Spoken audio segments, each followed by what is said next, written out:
Videos on YouTube the other day about people, the books they've got and the sort of thing they like to read. Mainly it was just people showing how many hundreds of books they own.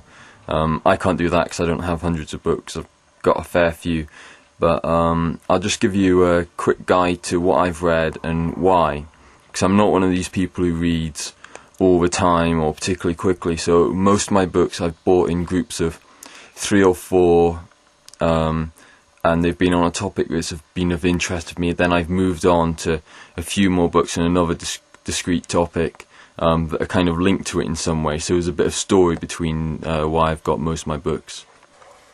First off, and most uninteresting, dictionaries and thesauruses. Nextly, I've got quite a few books on, persuasion, words at work. You know, Frank Lutz, great guy. So this is basically marketing stuff, creating a climate of change. One of the only books specifically on climate change as an issue, and highlights most of the reasons why it's such a difficult issue to talk about and such a difficult issue to actually engender behaviour change rather than just convince someone of the argument. It's really difficult to move people from an understanding of the science and what that really means and how dire the situation is to actual action in their own lives, and this book explores that. Another book on influence, and then up the top here, yellow book along the top, is a book on propaganda. All these books are, the book on propaganda specifically, that's basically marketing, and all these books are me looking at ways to write more effective materials and press releases and so on. And I don't think there's any way to get around the fact that marketing and propaganda are the same thing, and you used it all the time. So, ethically, I see it as similar to the idea of pluralism, namely that there are powerful interests, and the only way already sort of pursuing their agenda, and the only way for society to have some sort of balance is for everyone to use their tools and do the best they can on what they believe in. So that's my way of looking at it. The book on influence is the book on influence here is not like a self-help book. It's not me saying, I want to be able to persuade people more effectively. It's full written materials, which is the only situation where it can actually work, when you can sit down and consider things methodically. I mean, it doesn't work at all. You can't change your own behaviour or your own nature in the way that you can persuade people or not. That's just a personal thing. So then I've got some more books here on the basics of climate change. I think if you're going to talk to anyone about a topic, then you better at least know the basic science of it. Complete briefings to global warming, just basic science. Stuff about poverty and justice, and how serious this issue is to the whole area of development. A bit more on the basic science. Then I've got a few books more recently on planning and sustainable transport. This is probably the best one I've read on the topic, Overcoming Automobile Dependence. The most interesting thing about this book is that it was done for a World Bank study, or the data used in it was done for a World Bank study into how much various cities are spending on their transport, and it basically shows that a good mass transit system where there's not a complete dependence on cars is by far the cheapest way of doing things. Right. Okay, then this was another one of the books I bought on planning and transport, the New Transit Town. This goes into the idea of new urbanism a bit, and it's all transit-orientated development. I've just got this one, so I haven't read this yet, by Jane Jacobs. It's meant to be one of the best books out there on American cities. Right, then a few books I bought. I was invited to blog about a conference called Corporate Climate Response, so I ended up doing quite a bit of reading on business and climate change, and this book here was really influential in that area by Paul Hawken, Amory Lovins and Hunter Lovins. The Rocky Mountain Institute, which Amory co-founded, now does work for Walmart and a lot of other big businesses. Capitalism as if the world matters basically answers the question, is sustainable development feasible? Can we go on with capitalist growth and not deplete all the world's resources and destroy the atmosphere? It comes out to the answer, yes.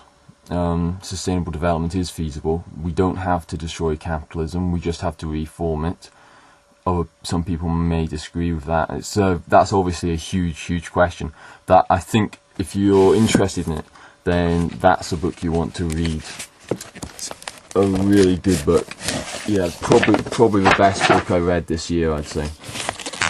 Then Cut Carbon, Grow Profits, how businesses can make money out of adjusting to climate change, reduce their risks to it, reasons to act now rather than waiting. It's all a series of case studies. Then Cradle to Cradle, William McDowell, a few climate change books, End of Poverty, Jeffrey Sachs, bit of politics, Iron Triangle, Chomsky, superb writing, Hegemony of Survival there. So my favourite Chomsky book would have to be Understanding Power. It's a series of his lectures, that's really brilliant stuff. This book here on Rwandan genocide.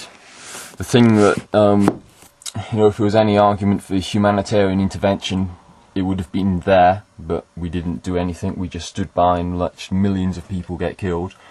It's amazing how recent that was as well. Millions of people died. Then a bit of political writing. George Orwell, Homage to Catalonia, which describes the beliefs behind anarchism and the Spanish Civil War before they were destroyed by the